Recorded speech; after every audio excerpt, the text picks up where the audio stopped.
Good morning, CA, and welcome to episode 4 of Wellness Wednesday, brought to you by your Brave team.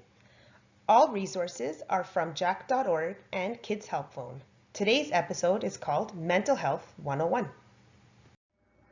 For today's Wellness Wednesday episode, we will be watching a short video on mental health basics by jack.org.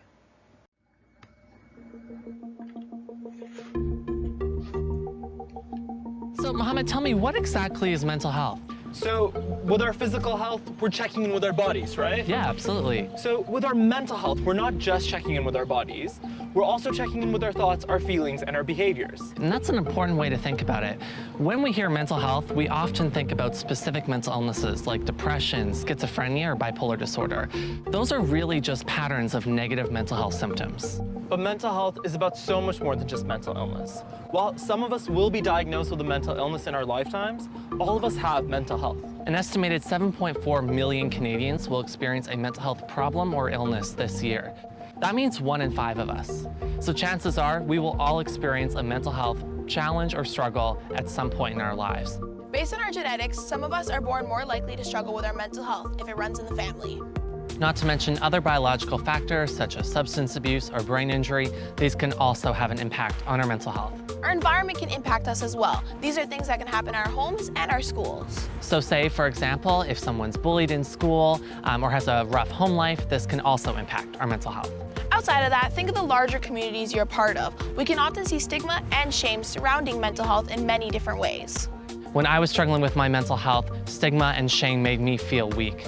Additionally, as a man, society tells us that we can't talk about our mental health or talk about our feelings, and that also negatively impacted me. Lastly, we need to think about our society even more broadly. Let's consider the isms and the phobias. Someone who has had to deal with racism, transphobia, or homophobia their entire life may be more likely to struggle with their mental health than somebody else.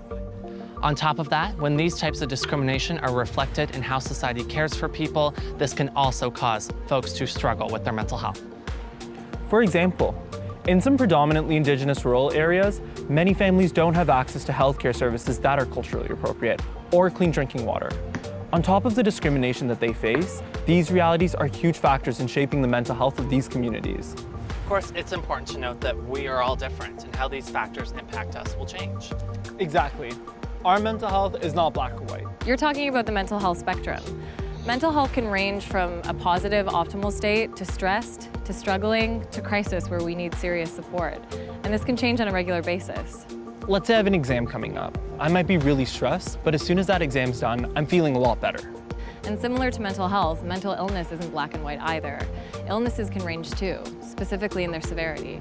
It's important to recognize that when we consider them both together, someone can have a severe mental illness and optimal mental health as long as they're taking care of themselves. It also means we can have no diagnosable mental illness and still really struggle with our mental health. So my mental health is always going to be changing, and so is yours.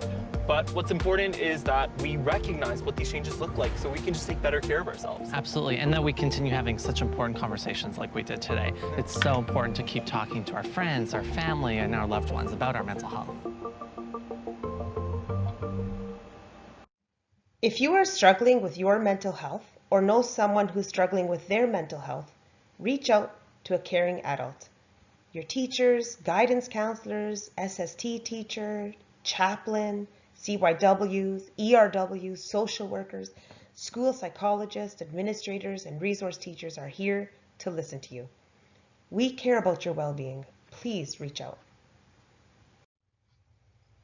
Also remember that there's Kids Help Phone, and they're open whenever you need to talk. Text 686868, kidshelpphone.ca, or call 1-800-668-6868. Thank you for watching this episode of Wellness Wednesdays. Please check out jack.org/COVID and Kids Help Phone for great resources. And remember to follow Brave on Instagram at cardinalambrosic_Brave. Thanks and have a great day, CA.